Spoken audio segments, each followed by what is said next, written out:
ऐसी मूवीज, ऐसे ड्रामास दिखाए जाते हैं जिसकी वजह से लोग समझते हैं कि शायद हमारी जिंदगी का मिशन ही ये है कि जब तक कोई लड़की किसी लड़के के साथ भाग नहीं जाती घर से, शायद उसकी जिंदगी का मिशन पूरा नहीं होता।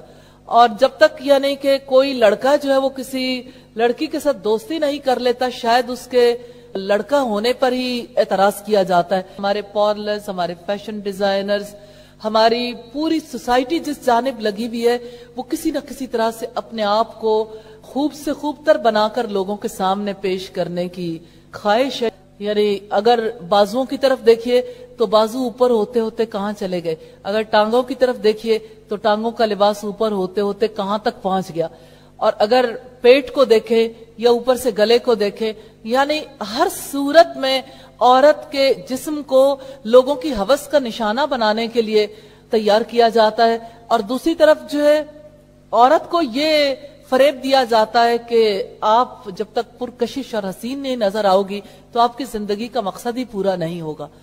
इसी वजह से यानी कल तक ये बात थी कि सबसे बड़ा कमेंट जो एक बाप अपनी बेटी को दिया करता था और दिया करता है आज भी वेस्ट में, वो ये कि आज तुम बड़ी सेक्सी लग रही हो।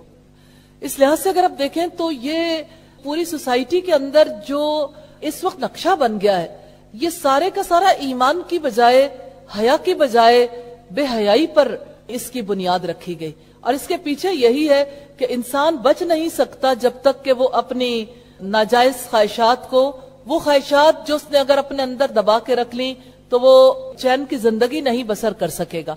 इसलिए उसका इजहार होना चाहिए और उसके लिए रास्ते तलाश करने चाहिए। पूरी सोसाइटी को इब्लीसी एजेंडे पर लगा दिया। कैसे रब्बुल इज्जत ने सूरह अल-अराफ में ये फरमाया कि ए बनी आदम, कहीं ऐसा ना हो कि शैतान तुम पर से उसी तरह से लिबास उतरवा दे जैसे तुम्हारे आबा से उतरवाए थे। आज अगर देखिए तो यही प्रोग्राम है जिसके ऊपर अमल हो रहा है।